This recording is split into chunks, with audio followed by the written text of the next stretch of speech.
Welcome to Lux House. My name is Lisa Bastian and I'm the Artistic Director for Lux Royal Productions. In 1843, Charles Dickens wrote A Christmas Carol. He prefaced the ghostly little book by adding, "May it haunt their houses pleasantly and no one wish to lay it."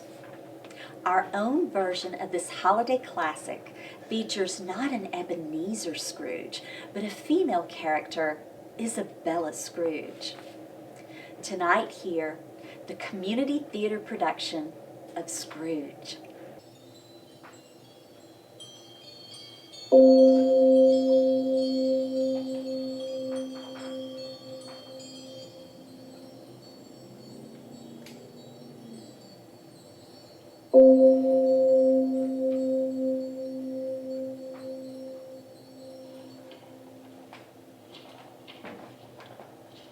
To begin with, Marley was dead.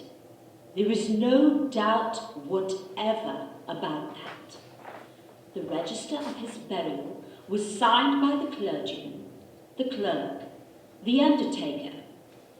Old Marley was dead as a doornail, and no doubt about it.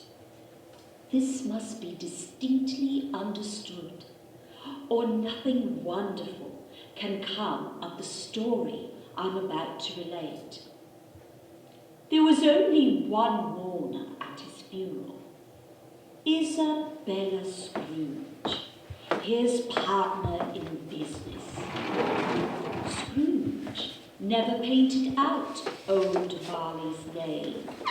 There it hung, 7 long years afterwards, above the warehouse door. Sometimes people called Scrooge Scrooge, and sometimes they called her Marley. But she answered to both names. It was all the same to her. And 7 years passed. These 7 years did not change her.